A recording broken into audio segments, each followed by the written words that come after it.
Mama Bayan. Bravo guys. Mootii jirta. Mootii jirta dhibban dhibbatti. Akka deebi'ii san deebiftu qofan Rabbi kadhachaa ture.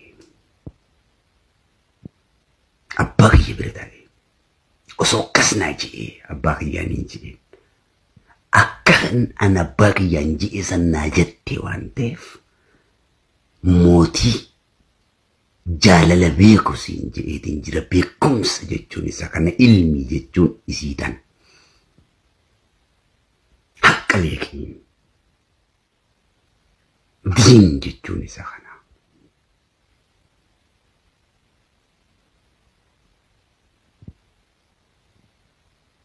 Waraabessarraa bagaarritti ta'e yaa wadalticha kiyyaa dhoowwatteen siin jedhe. Ana odaa bultumii siin jaa beeki. Nama qayaashillee ganda keessaa sitti hin fakkaatin. Akkamitti ilmi namaa yaa shanyii kabajamaa Oromoo ilmi muslimaa tokko yookaan ilmi kiristaanaa yookaan ilmi waaqeffataa tokko yookaan ilmi Oromoo tokko akkuma ilma namaa tokkotti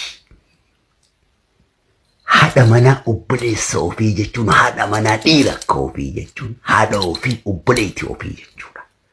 Akkamitti haadha manaa obboleessa jalatti hawwaa ilmi namaa kun nama jaamaa.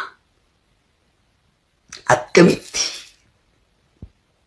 haadha manaa dhiira ofii akka ofii jalatti hawwaa.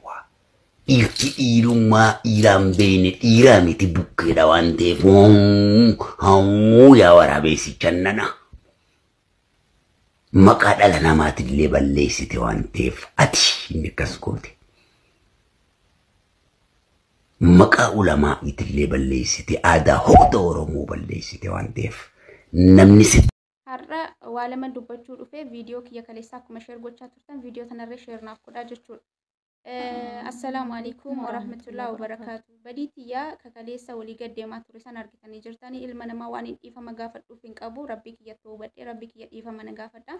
Garumoo isinii uummata musliimaa kan osumaan haadhaaf abbaa kiyya caalchisee osumaan maatii kiyya caalchisee isin ilaalu dogongora xiqqoosaniif bakkan isin hin eegnetti naaf argamtanii jazaakumullahu khairan.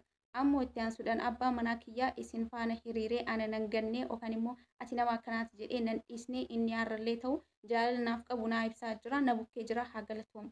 Namoonni tokko maaliif abbaa manaa keetti hin galtu warroonni jettanii na gaafatan yookaan immoo deemi galee warroonni jettan wanta naaf hin guutamiin tokkotu jira.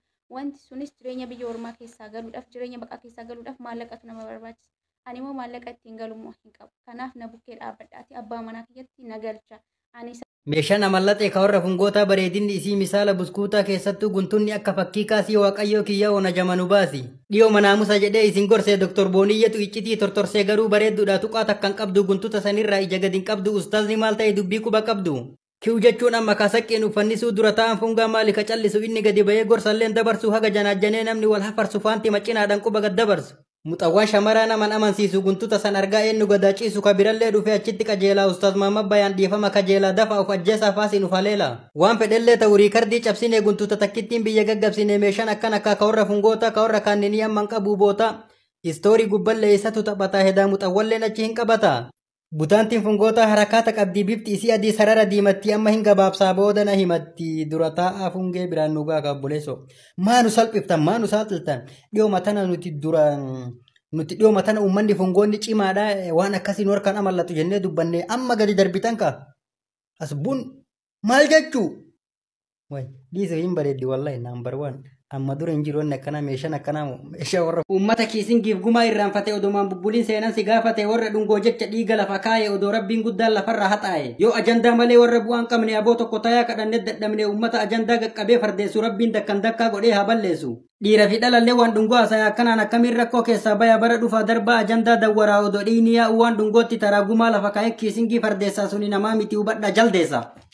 warra homaan beeyne warra sammuu daakuu kawaan isan galchin olii gadi laaqu sababa isaatiin biyyi saaxilamte atis keessa jirta yaa kan na dhageessu iyya dhiigaa dhiiftee dhungoo fardeessita yaa abboo seenaa kee maaliif balleessita garuu hundaa miti muraasatu hafee irra caalan namaa dhaabatatti rafeeta baranaa tuni nutti taate fafee foon bichatti hin dhiifne nu caccabsee lafee akkanatti naftu gaaf tokko dubbannaa yoo akkana taate baay'ee wal hubannaa tokko tokko kennannus ganaa gubannaa gaafa san seena dhaachii gafudhanna walirratti ilaaluuf ajandaa qayyaruun baay'ee na xiiqesse keessi koo gubatee silaa keessa namaa rabbiin qofa argaa dhiigni jigee nafu gaafa tokko marga.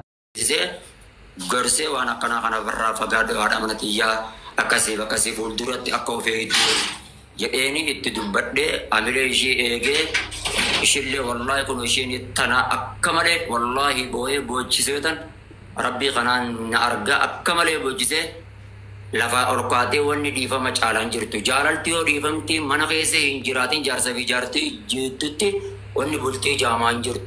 Yoo jaalalti mana keessa hin dhiifamni yoo mana keessa hin jiraatin jechuudha. Kanarraa kan ka'e dhiifama ofitti beeytee tole marabbaa jedhatan jajjabeesse hamilee itti hore gaafa kaan immoo sababa wayiitii waa doorsisanatti fakkaataa namni waggaa dheeritti waggaa shamarran irraa waa dhabde. Silaa akka inni itti barbaadetti silaa qullan ishee dhaabaadha garuu immoo baga milkaa'iniif. Baga diddee hillee okay ilmi namaa silaa inni wanni inni irraa barbaadu hanguma qullaa sanii silaa hanguma gartee waa irraa baasisan gartee hanga san silaa gaffiideetan silaa uummata duratti gallakkisaa laabdeen haa ta'u ishiin immoo akka ijoollee teenya taaniititti hooqaa'u hin jiraa miti akka qullaa as dura as baatee hooqaa'u hin goone garuu immoo soobaa sanii irratti viidiyoo ol baase dhageesse haa ta'u kunillee hin milkoonee fi erga wanni kun argame obboleettii ofiiti namni kun wallaahi osoo inni maxxansin dura obboleesso islaamummaatti dhufte amantaa islaamummaatiif jecha diinii islaamummaa irratti dhalatteef jecha bakka qabaadhu hin jeen wallaahi namni suni amantaa islaamummaatiif bakka qabaatu dhiisee deemi seenaaf fokkottu hojjedhu hin jeen seenaaf fokkottu deemi hojjedhu hin jeen tudiinu kamaa tudaamu galata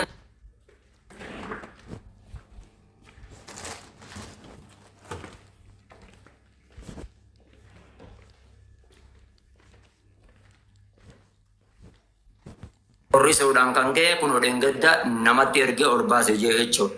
Kun kan ammoo erga wanni kun taate maqaa rabbii guddaatiin isin qabee gahee akka irraa dhaabbattanii gahee yoo lakki salphinni keenya duniyaa fi akhiraa yookiin lakki isinumaa fi ishiitan adda baafnaa itti fufnoo qajeettan taatan wallaahi wabillaahi du'a takkitti qofa yoo taate malee anaaf ishiillee dabasullee hin dandeessan.